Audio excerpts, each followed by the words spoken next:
member owner. For me, it's been better than opening up my own store because I feel like I've made so many more new friends that have become like family. As a member owner, you have a vested interest in the company, and you know that there's accountability, and when you have a problem, you know that you're going to get a response. To be a member of a co-op means that you are the owner, one of the owners of the business. Another advantage is, we're locally owned by our members and local controlled.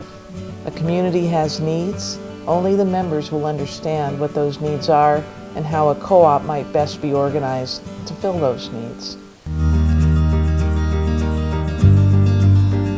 After having several other community meetings, just kind of letting people know where we are and what was going to come up, and so then we finally said, this is going to be our shareholder meeting. We want you to come and subscribe for stock.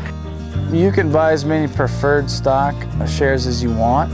You are limited to one common stock, which gives you the vote. At $100, you can buy into our business and be a voting member in a literal sense, in a legal sense. You're an owner of the business. Members are the foundation of any cooperative. Co-ops rely on their members to help organize it, to help fund it, to help run it, and to help decide if the co-op is succeeding and can expand. Because we have so many shareholders that live here, we have 75 shareholders, and most of which live around here. We all have a vested interest now in keeping the store alive, and because we all have a part of it. Each member has a share in the co-op. Everybody contributes, volunteers time or materials or money to make it work, and everybody has input into how the business will be run. Members also can be essential for the governance, the good governance of the co-op. It's the members who make sure that the good employee policies are put into place and that the co-op is financed to properly pay those employees. Finally, the co-op needs to have its members support it through their use of the goods and services. And that's what keeps it going. The members are the ones, obviously, who drive what we stock. If we don't stock what members or the people that are shopping at the store want to buy, they're not going to shop here. So we definitely take input from them. They're invested in it, literally, physically, mentally. It takes that to get it done. To do the co-op, you have people that they are interested, they're all there as a collective group to make this work. And it's not just individually taking the benefits for themselves. It's if we all work together, work hard, spend our hours, make this work, everybody benefits from it. Another benefit of cooperatives is being locally owned. What I mean by that is the decisions that are made by our board of directors and our management team are based on local input, and the buck stops here within a 90-mile, 100-mile radius of where every customer is at. They know where they can go if they want to see a change. That's the benefit of a co-op versus a company, is if there is issues and things you want to discuss, you have the ability to do that and go to that meeting and bring it up and discuss it. In the future, at some point in time, I'd like to be able to pay dividends back to those shareholders. Say, hey, thanks for thanks for what you've done in getting us established. Here's a little something back. The benefits of just having this community, having them here is just, I think, a benefit in itself. It's very important for a member to fully understand how the co-op was designed to function, if it's functioning well. So look at the articles of incorporation, the bylaws, look at the other governing documents that set the policies for the co-op. We're all owners and members, so it's a good idea to keep up on everything.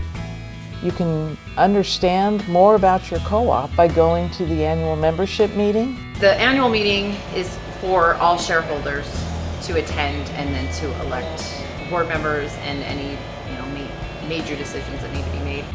Everybody in the membership gets an invitation. It's in our magazines, they also get a letter.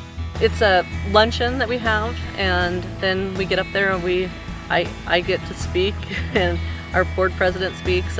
We go through an audit to make sure that we're financially correct, and we just give a recap of what our year has been like, whether it's been a financial struggle, a financial asset. At that annual meeting, you show up, you have the right to vote, and then we hold an election basically for the board of directors. Go to the co-op itself and see how the employees are doing. Do they understand the reason this co-op exists and that they are there to serve the members who helped organize it in the first place? We have consumer members, so it's not just a producer co-op, it's a producer-consumer co-op. And so it's really how do we connect all the farmers with each other and the consumers with the farmer and strengthen what we can do here in the Bitterroot. So our co-op is not stagnant, we are growing. And so this year we invited 3 new people, so we are growing, which is wonderful. Keeping members and getting new members has always been something we've worked toward. I'm not sure how much we have actual children. Maybe some parents have bought some shares for children, but certainly all the way up through the demographics, and a really good representation not just of Billings but of communities around. A lot of members from Red Lodge and some towns out to the east of here, and then other parts of the country. People come through town or maybe spend vacation time in Montana and decide to pick up a membership and support the bookstore that way. There is about 1/3 of all Montanans that belong to a credit union, a financial cooperative. Well, the cooperative said, okay, now we need our own credit union. So what the relationship was that if you were purchasing goods there, then you were eligible for membership at the credit union. So not just anybody could join at that time. Now, since those days, there's quite a few credit unions, including ourselves, that are now a community charter, because a lot of those entities, you just can't continue to grow and serve all the members that want to be served. So we continue to grow. We are now a 20,000 member credit union. A lot of it is a group of generation that has been here a lot longer than I've even been around. But we're starting to get some younger folks coming back into our communities, which is outstanding. This is home, and I know a lot of those kids that had to leave that are coming back, they feel the same way. The membership has been maybe more involved than the average co-op. We've had members pick up so many interesting little tasks around the bookstore. People have worked on window displays, and some of them have gotten trained to sell books or to make tea, or have done website design or put together events, emails, just everything that you can imagine that needs to be done to run a retail business and a bookstore in particular. We've had people step up. There's a lot of members that are willing to give back. The guys that come up and do the mowing and stuff, I mean, we never asked them, they just started mowing it one day, and we're greatly appreciative to them for doing it. And yeah, people coming in and just doing stuff to say, here, I don't need anything back, but here's something to help out. The support, the general support of each other. I mean, that's what having the gallery is we get their support. You can bounce ideas off of them. Without our members, we lack the foundation for a healthy co-op, and with a active and informed membership, that co-op can be successful well into the future.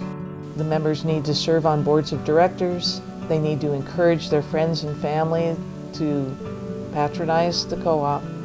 And ultimately, investing in the co-op will be essential to the long-term success of the enterprise.